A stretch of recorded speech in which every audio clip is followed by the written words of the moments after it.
Kita takkan tahu kapan Yesus kembali, tapi tandanya untuk dekat sekali. Kedatangannya sungguh senangkan hati, tapi jamnya tak tahu. Jagalah, Yesus datang kembali, jagalah. Haleluya, haleluya, dengan kemuliaan Yesus datang kembali, tapi jamnya tak tahu. Jaga dan doa, tetap nyala lampumu. Kerja dan tunggu hingga datang Tuhanmu. Bersuka cita dekat kelepasanmu, tapi jamnya tak tahu. Jagalah, Yesus datang kembali, jagalah. Haleluya, haleluya, dengan kemuliaan Yesus datang kembali, tapi jamnya tak tahu.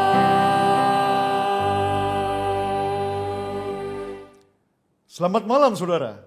Kita berbahagia oleh karena kita saat ini tanpa terasa sudah sampai di malam yang ke-10. Luar biasa. Dari malam ke malam kita dikuatkan oleh firman Tuhan. Dan kita sampai pada malam hari ini dengan tema takutlah akan Allah dan muliakanlah Dia. Karena Dia akan mengakhiri masa dosa.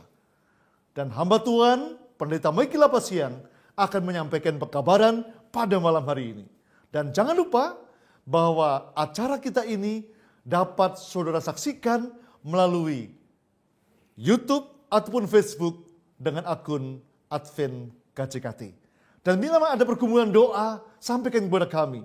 Saudara boleh tulis dalam teks WA ataupun juga SMS ke nomor 0877 5577 0330. Saya ulangi 0877 5577 0330. Atau saudara bisa tuliskan di ruang chat atau komentar di YouTube dan Facebook maupun Zoom saudara.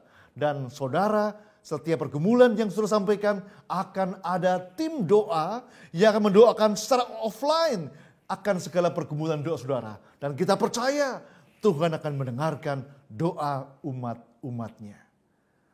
Oleh karena itu, biarlah kita siapkan hati kita untuk mengikuti KKR ini. Dan kita akan bersama-sama untuk menyanyikan lagu buka kita.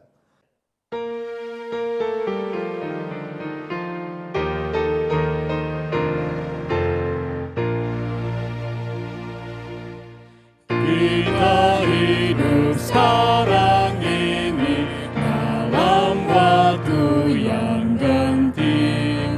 Hidup pada zaman ini adalah amat penting. Lihatlah segala bangsa siap sedia berperang.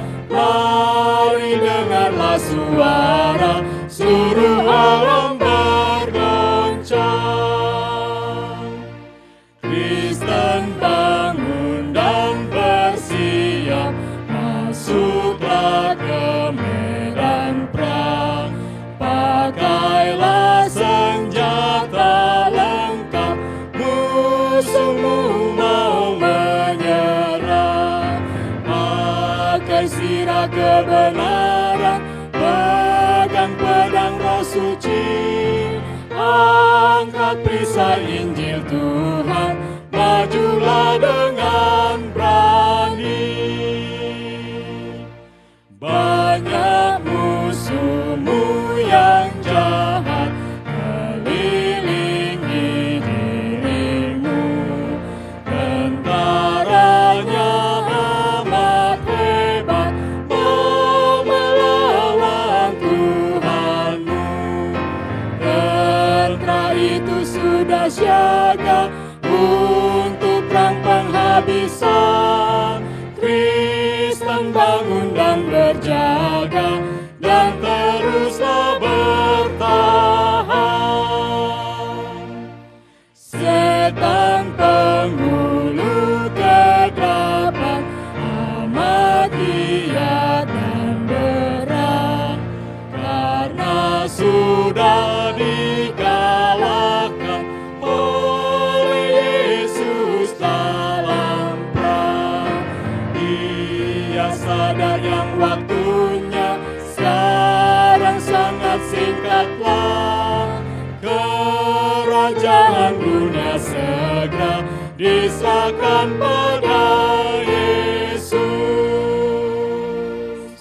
Kristen bangun dan berperanglah, capailah kemenangan. Engkau telah disambut Yesus, hamba-Ku yang setiawan. Pada orang yang sedia dan yang sudah bertahan,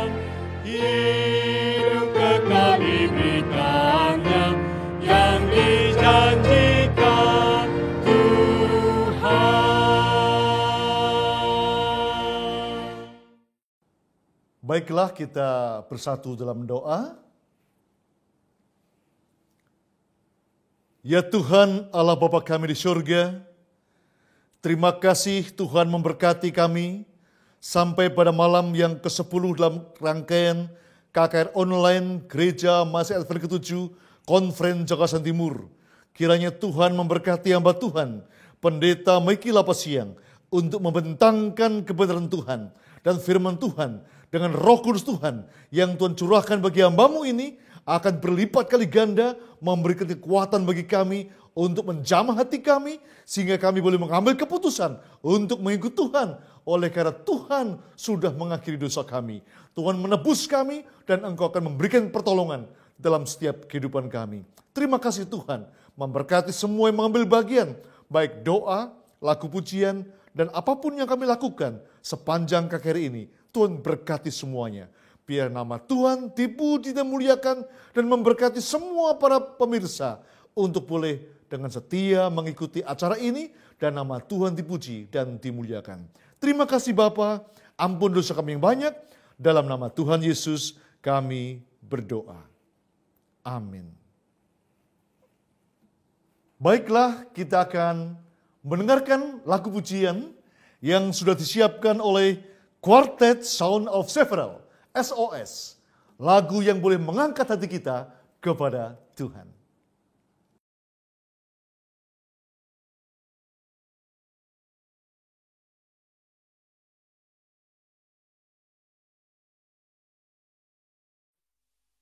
Yesu为我有何等快活，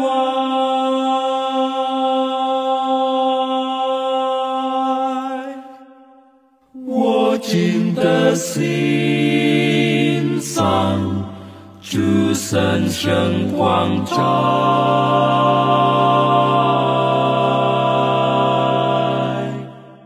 上帝所救赎，蒙恩厚益，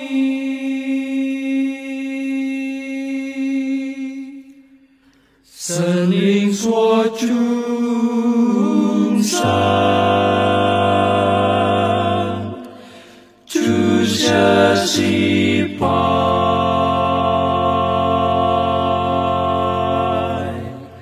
这是我心息，我将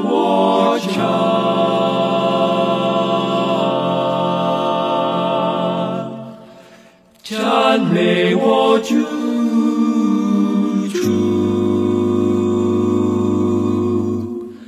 终朝到晚。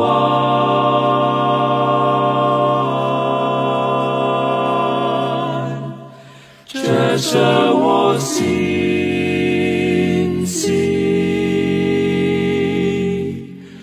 我将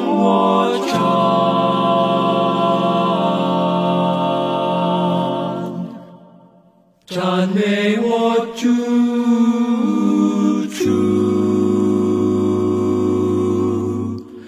终朝到。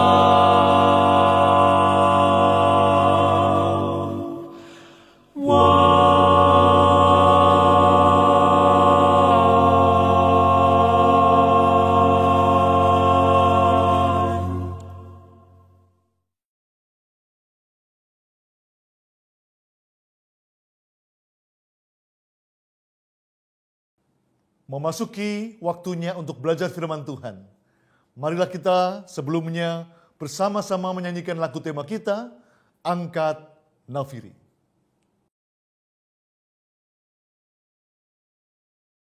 Angkat nafiri dan bunyikanlah, Yesus kan datang segera. Bersukacita dan pujilah Dia, Yesus kan datang segera. Datang segera, datang segera, Yesus kan datang segera. Bangsa marah itu tandanya, Yesus kan datang segera. Pengetahuan bertambah-tambah, Yesus kan datang segera. Datang segera, datang segera, Yesus kan datang segera. Mari kita berdoa. Bapa Semawi, Tuhan Allah yang berkerajaan di sorga, kami mohon tuntunan kuasa Roh Kudus-Mu saat kami akan belajar firman-Mu. Biarlah kami dapat mengerti dan mendapatkan berkat rohani melaluinya. Berkati hamba-Mu di dalam menyampaikannya. Dalam nama Yesus Kristus kami berdoa. Amin. Selamat malam saudara-saudara sekalian. Shalom. Tentunya kita berbahagia pada malam hari ini oleh karena kita boleh datang menikmati berkat Tuhan melalui rangkaian acara KKR. Takutlah akan Allah dan muliakanlah Dia. Malam hari ini kita akan mempelajari satu pembahasan yang sangat penting dari tema KKR kita. Pelajaran rohani ini kita akan dapatkan untuk boleh menjadi tuntunan bagi kita yang hidup di zaman akhir ini. Judul pada malam hari ini adalah Karena Dia akan mengakhiri masalah dosa. Saudara sekalian, apakah saudara kenal, tahu dengan teropong Habel? Tentunya. Oleh karena ini adalah suatu alat teleskop luar angkasa yang dapat memotret keindahan-keindahan alam semesta luar angkasa untuk melihat hal-hal yang menarik yang ada di luar bumi kita. Nah, saudara sekalian, teleskop Hubble sudah semakin tua. Itulah sebabnya sekarang akan digantikan dengan sebuah teleskop yang bernama James Webb. Dan kita lihat biaya yang dikeluarkan untuk membuat teleskop James Webb ini adalah 126,5 triliun. Bukan sebuah angka yang kecil, tetapi oleh karena hal ini menawarkan gambaran-gambaran, potret-potret yang indah tentang luar angkasa. Saudara-saudara sekalian, kita melihat bahwa teleskop James Webb ini rencana akan diluncurkan pada tanggal 30 Maret 2021. Ada sesuatu yang menarik yang ditawarkan oleh karena terbuatnya teleskop James Webb ini. Teleskop James Webb ini berbentuk sarang lebah madu yang terbuat dari cermin-cermin emas, memiliki kemampuan untuk melihat cahaya kasat mata dan inframerah. Hal ini memungkinkannya untuk mempelajari lebih dalam tentang bagaimana alam semesta terbentuk. Wah, sangat menarik bukan? Tawaran ini diberikan kepada umat-umat manusia. Saudara sekalian, ketika kita melihat Orion, ya, ada Orion Nebula, pandangan yang sangat memukau hati. Ketika kombinasi warna-warni yang ada, itu tentunya memberikan daya tarik tersendiri di alam semesta ini. Kemudian, ada namanya Butterfly Nebula. Kita lihat kombinasi warna yang sangat mengagumkan. Pandangan-pandangan di luar dari bumi ini membuat daya tarik yang hebat bagi manusia yang ada di atas bumi ini. Saudara sekalian, yang lainnya namanya adalah Eagle Nebula. Dengan pandangan pun yang berbeda. Tetapi memiliki daya tarik yang sangat luar biasa memukau para pencinta-pencinta luar angkasa. Yang lain namanya adalah Crab Nebula. Kita lihat sesuatu pandangan yang sangat menyenangkan. Nah, saudara-saudara sekalian, kita melihat dan tentunya kita mengingat dalam catatan sejarah bagaimana Neil Armstrong, seorang astronot yang diluncurkan untuk pergi ke bulan pada tanggal 16 Juli 1969. Kemudian dia tiba di bulan pada 20 Juli 1969 dan dia meletakkan kaki pertama di bulan 21 Juli. Dan itu adalah sebuah catatan sejarah yang sampai hari ini tersimpan dan terekam dengan baik. Nah, saudara-saudara sekalian, kita lihat daya tarik ini sangat memukau bagi banyak orang. Sehingga ada berita yang baru bahwa NASA membuka stasiun luar angkasa dengan inisialnya adalah ISS. Nah, saudara-saudara sekalian, ada tawaran yang sangat menarik ini untuk pergi ke luar angkasa. Orang yang pertama yang menyambut tawaran adalah Dennis Tito. Tahun 2001, dia adalah astronot amatir pertama yang mengunjungi ISS dengan biaya 20 juta dolar Amerika Serikat atau sekitar 200 miliar hanya untuk pergi dan pulang. 200 miliar. Kemudian orang yang kedua yang menerima tawaran itu adalah Richard Garriott. Tahun 2008, dia membayar 30 juta dolar Amerika Serikat atau senilai 300 miliar. Ini bukan jumlah yang kecil, tetapi dia menerima tawaran itu dengan membayar sekian. Dan kita lihat, dia tinggal di sana 2 minggu. Itulah sebabnya biayanya sampai 30 juta dolar Amerika Serikat. Saudara sekalian, ada tawaran yang lain. Perjalanan ke Mars. Wah, ini berbeda lagi saudara-saudara. Kita lihat jarak bumi ke Mars itu adalah 54,6 juta kilometer. Itu jarak yang terdekat. Dan perjalanannya 39 sampai 41 hari. Sangat lama. Tetapi ini ditawarkan kepada dunia untuk bisa berjalan-jalan ke Mars. Saudara sekalian, kita lihat pada tahun 1989, biaya ke Mars itu satu orang adalah 100 miliar. Kemudian dia tawarkan di tahun 2004 berkurang 10 kali lipat lebih murah. Pada tahun 2004, George Bush memberikan tawaran adalah 10 miliar. Jadi jauh lebih murah. Jadi saudara-saudara sekalian, ada diskon. Ada diskon. Saudara mau menerima diskon? Ada diskon pesawat untuk pergi ke Mars. Kita lihat diskonnya berapa? 20.000% diskonnya. Jadi dari harga 10 miliar, Elon Musk, dia mengurangi biaya, memberikan diskon, dan akhirnya hanya 500.000 per orang. Atau sekitar 6,5 miliar per orang untuk pergi ke Mars. Saudara sekalian, ini bukan angka yang kecil. Itulah sebabnya malam hari ini saya mau menawarkan perjalanan bebas biaya kepada saudara-saudara.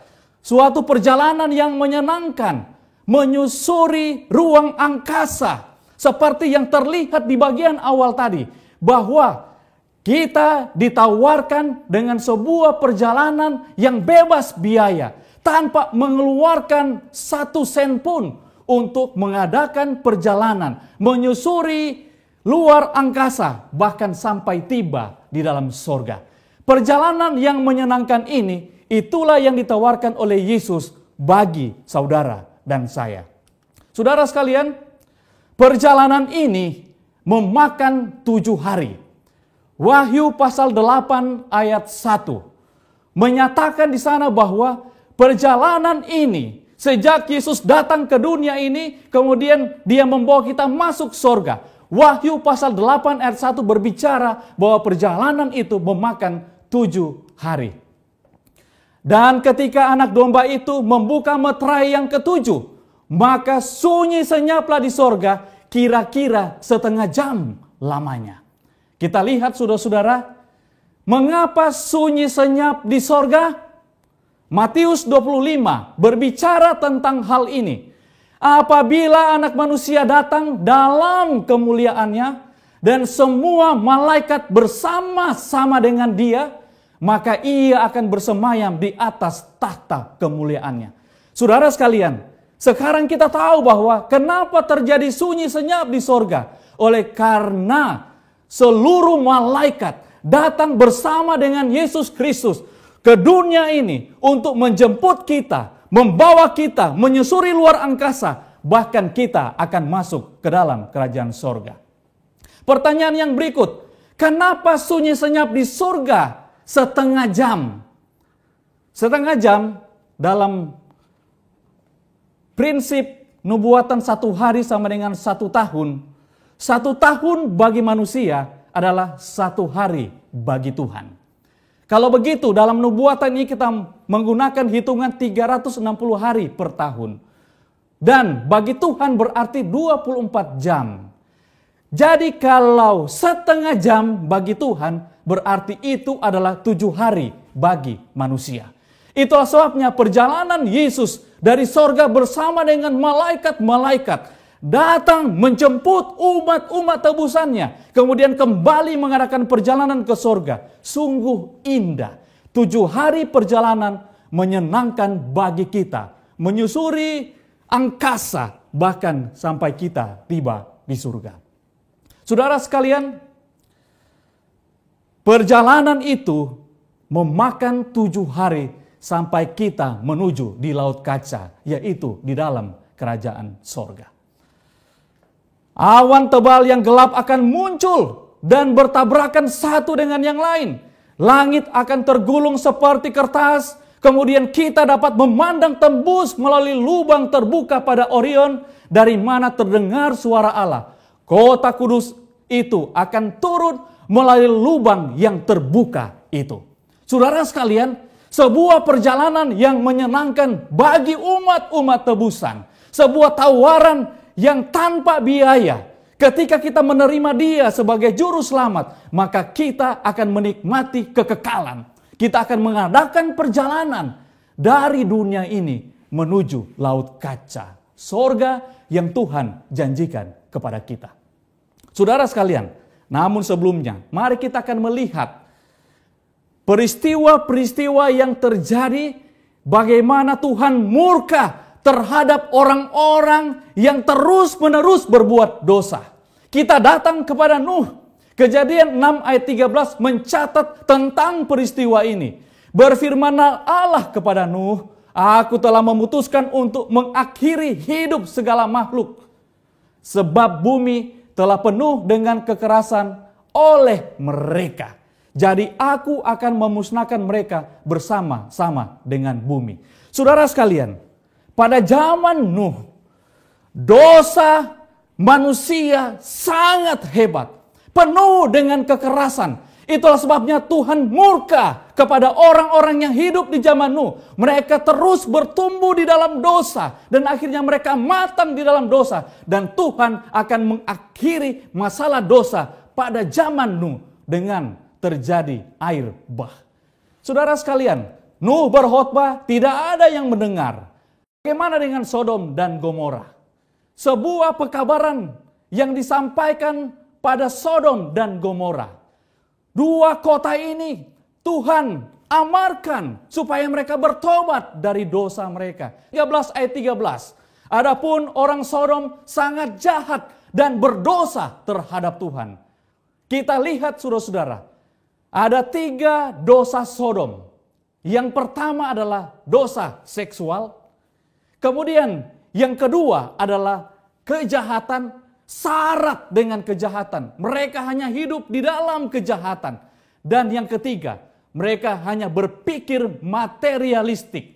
Segala sesuatu dalam pikiran mereka hanyalah uang, hanyalah harta.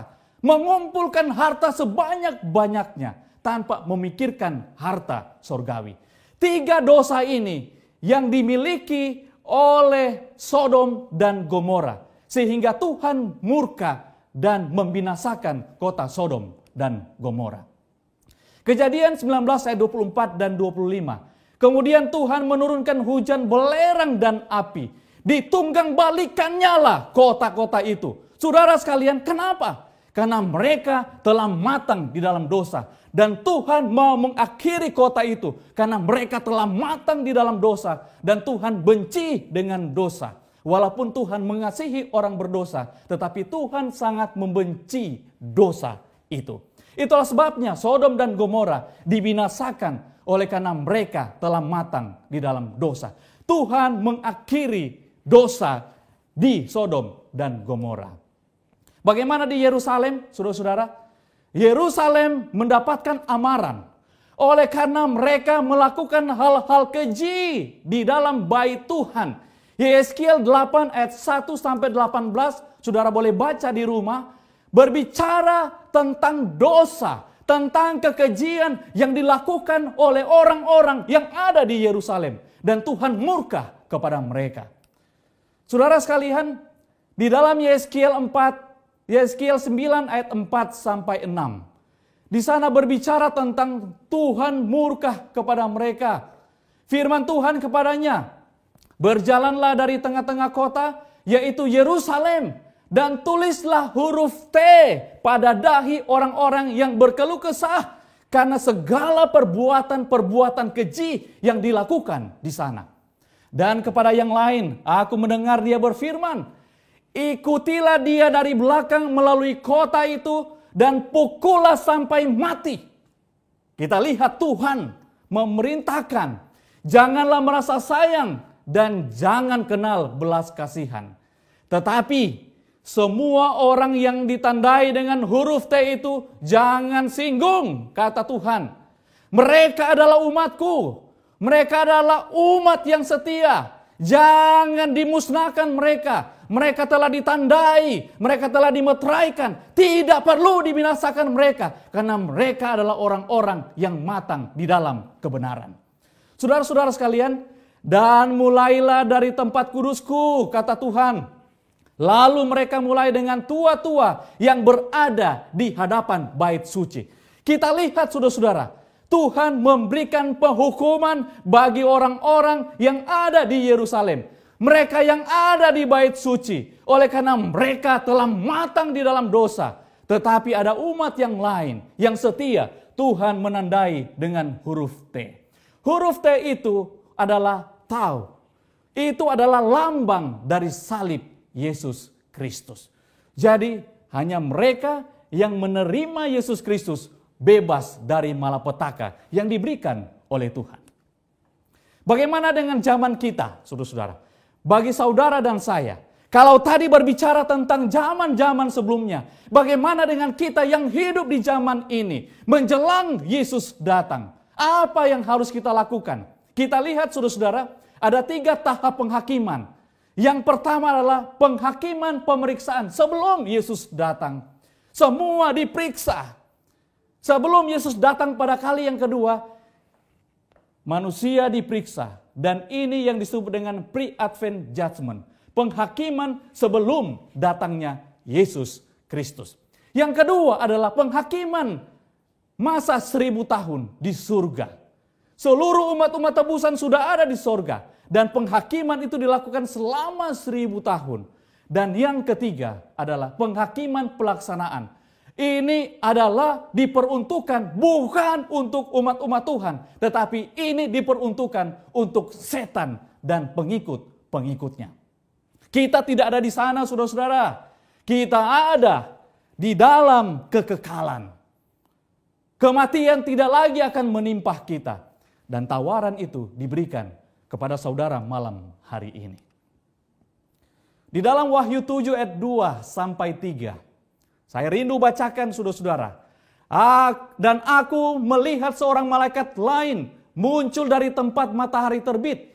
Ia membawa meterai Allah yang hidup.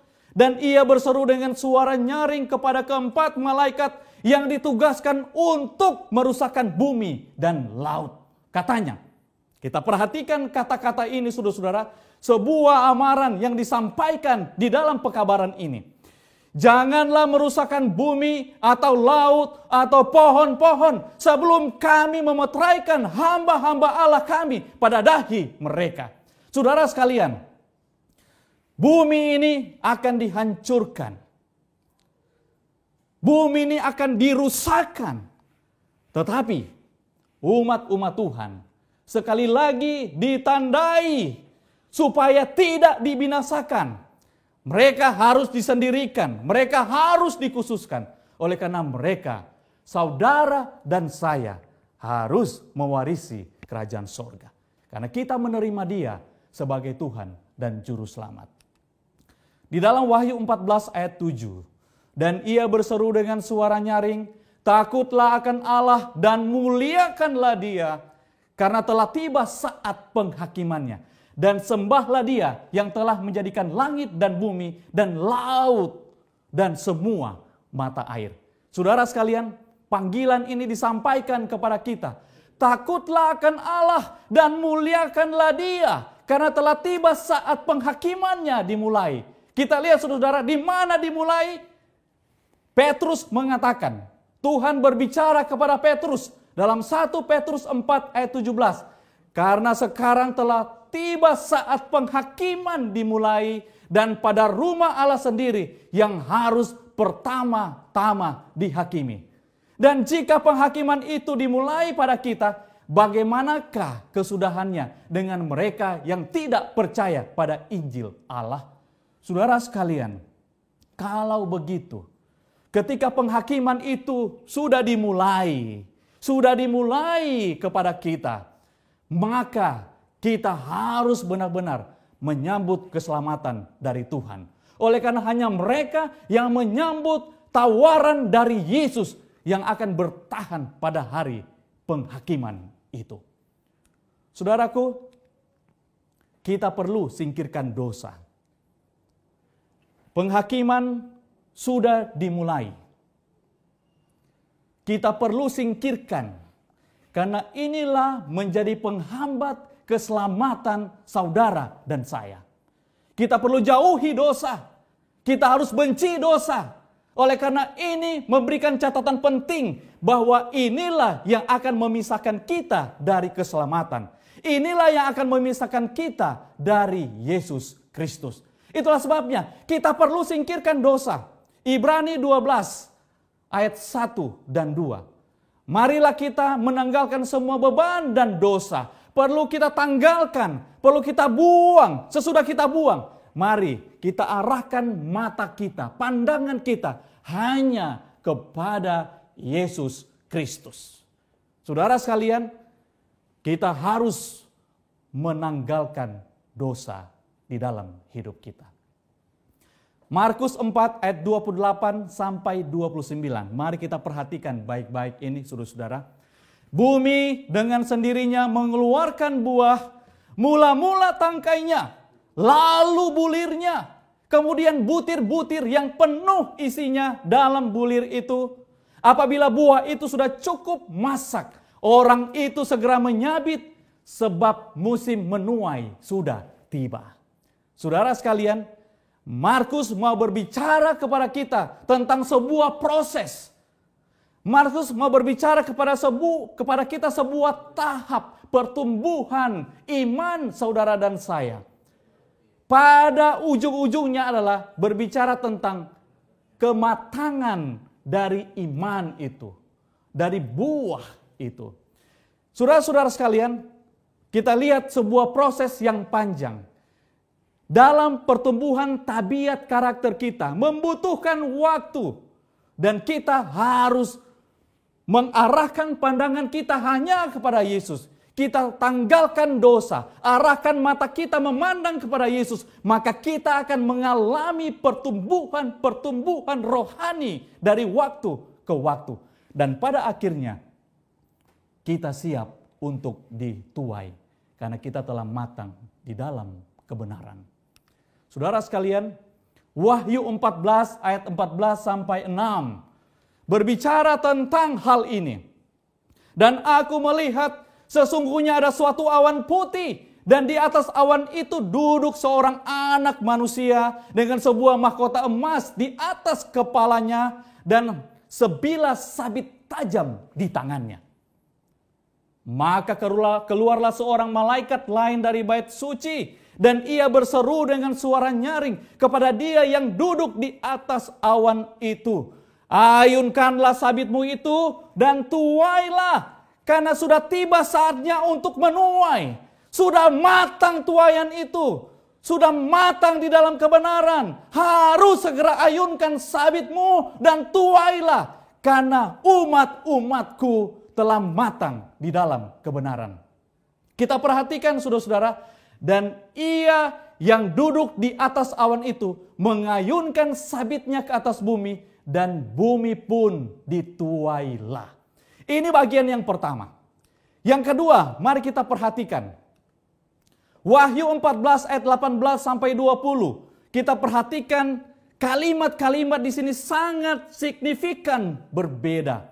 Dan seorang malaikat lain datang dari mezbah. Ia berkuasa atas api. Kita lihat sangat berbeda dengan yang pertama. Ya, tidak disebutkan di ayat 14 dan ayat 16, tidak disebutkan kalau dia berkuasa atas api. Tidak, hanya disuruh ayunkan sabitmu itu dan tuailah. Tuayan sudah masak, tuai. Ini adalah berbicara tentang mereka yang sudah matang di dalam kebenaran. Tetapi di ayat 18 sampai 20, kita lihat ia berkuasa atas api. Kenapa disebutkan ada api?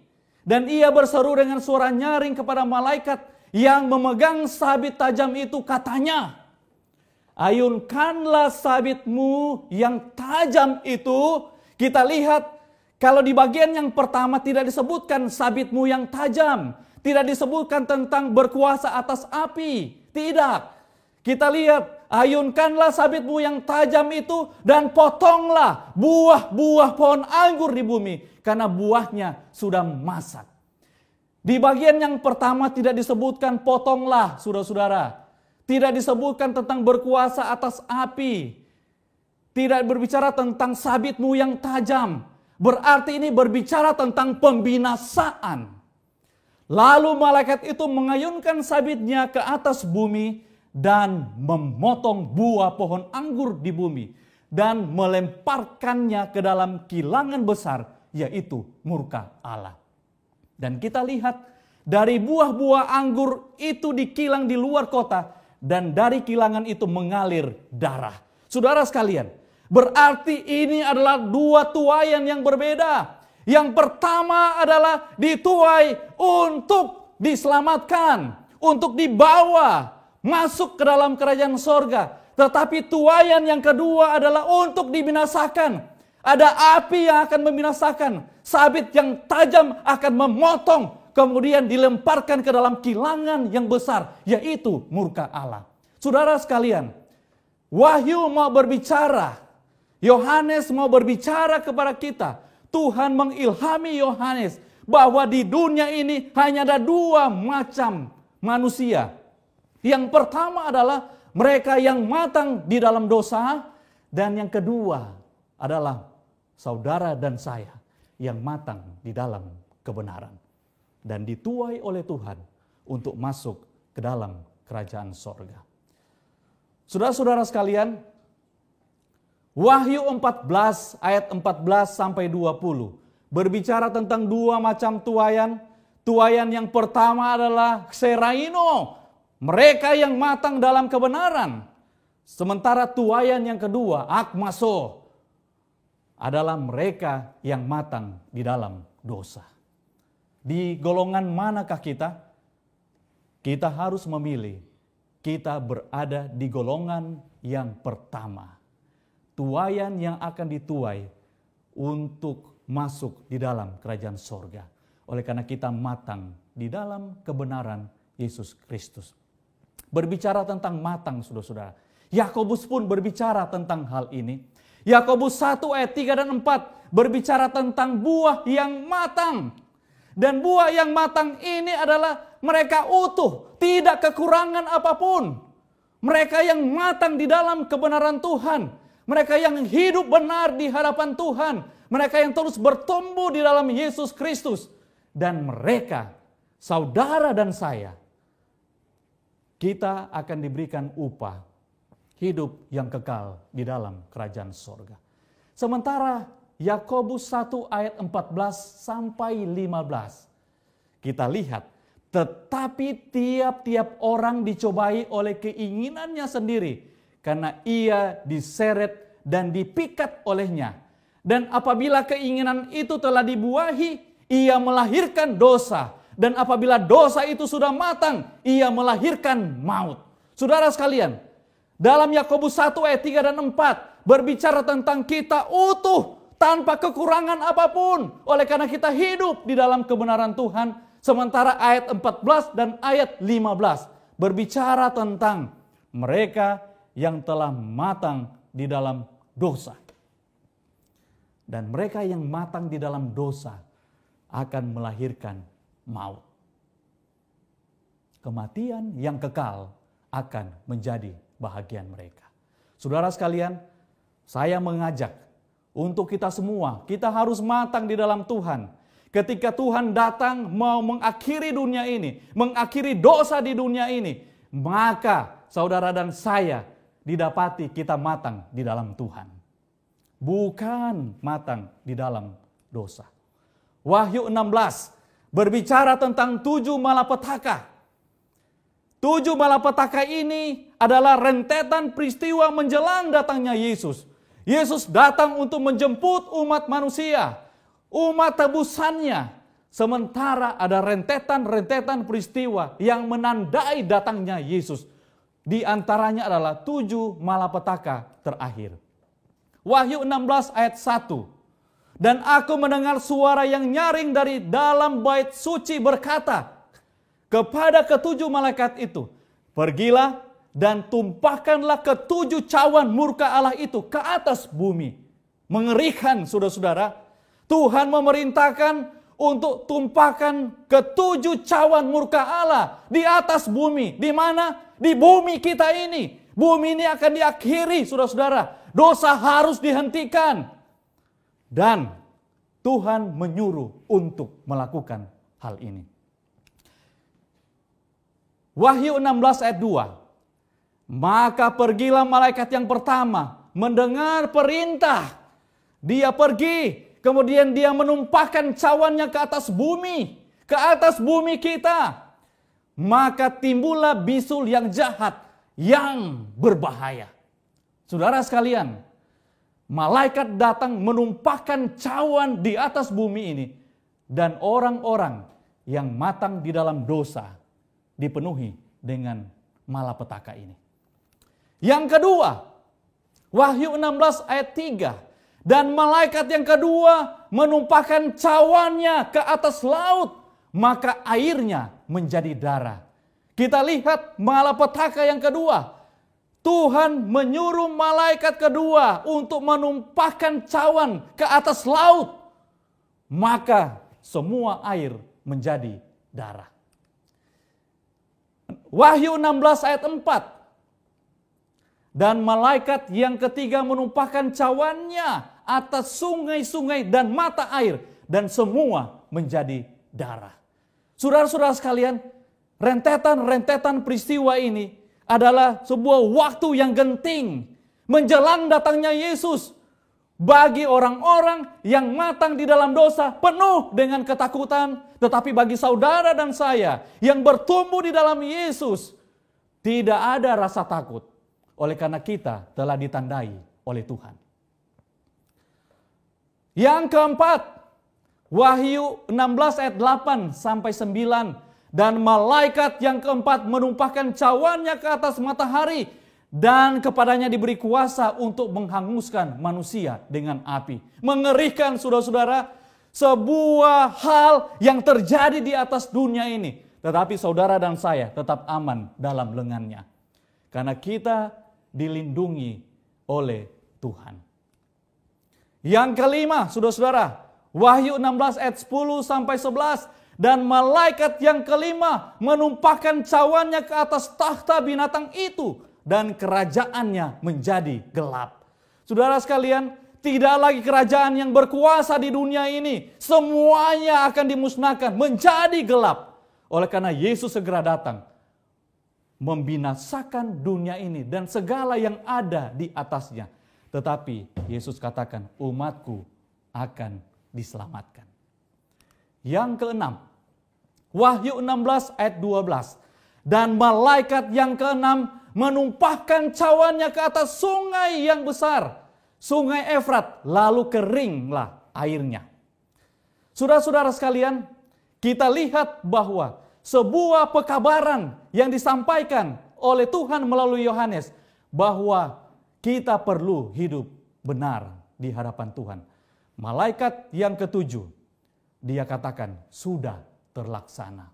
Maka memancarlah kilat dan menderulah bunyi guru dan terjadilah gempa bumi yang dahsyat seperti belum pernah terjadi sejak manusia ada di atas bumi ini. Dan itu berbicara tentang kedatangan Yesus yang kedua kali. Yesus akan mengakhiri masalah dosa di dunia ini. Yesus datang untuk menjemput saudara dan saya, mengakhiri dosa di dunia ini, mengakhiri kesengsaraan dan duka, pergumulan-pergumulan di dunia ini. Dia tawarkan sebuah perjalanan yang tanpa biaya, menyusuri luar angkasa sampai tiba di dalam kerajaan sorga. Saudara sekalian, 2 Petrus 3 ayat 11. Jadi, jika segala sesuatu ini akan hancur secara demikian, betapa suci dan salehnya kamu harus hidup. Saudara sekalian, 7 malapetaka ini akan dilemparkan, akan dicurahkan di atas bumi ini. Tetapi orang-orang yang hidup suci, yang hidup saleh, yang bertumbuh di dalam Yesus, yang matang dalam kebenaran, akan hidup. Tetapi mereka yang hidup di dalam dosa akan dibinasakan sebagaimana dunia ini akan dihancurkan. Saudara-saudaraku yang kekasih di dalam Tuhan, Wahyu berbicara kepada kita bahwa hendaklah kita setia sampai akhir. Tuhan kiranya akan menolong saudara-saudara sekalian. Tuhan akan menuntun kita agar supaya kita matang di dalam kebenaran Tuhan. Kita akan mewarisi hidup yang kekal di dalam kerajaan sorga. Saudara-saudara sekalian, mari kita berdoa bersama-sama. Ya Tuhan Allah Bapa kami di sorga, sebuah pekabaran yang boleh mengingatkan kami, yang boleh menuntun kami untuk menerima Yesus dan membuang segala dosa, bahkan menuntun kami untuk bertumbuh di dalam kebenaran-Mu, sehingga kami menjadi tuayan-tuayan yang matang di dalam kebenaran-Mu, dan saat Engkau datang, kami akan mewarisi kerajaan sorga. Berkati seluruh pendengar dimanapun mereka berada. Biarlah berkat Tuhan, kasih karunia Tuhan, perlindungan Tuhan menjadi bahagian kami sekalian. Terpujilah Tuhan, kami berdoa di dalam nama Yesus Kristus, kami berdoa. Amin.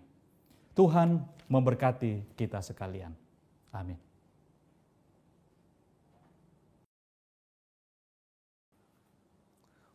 Puji Tuhan, kita sudah mendapatkan pekabaran yang luar biasa malam hari ini. Dan jangan lupa, besok malam kita punya topik yang luar biasa juga. Oleh karena takutlah akan Allah dan muliakanlah Dia. Dan untuk besok malam, karena Dia telah memberkati usaha dan penghasilanmu. Dan akan disampaikan oleh hamba Tuhan, Evangelis Bapak Peter Nabut. Jangan lupa besok malam, kita akan bertemu lagi dalam KKR Online KMHK KJKT. Tuhan memberkati kita. Amin.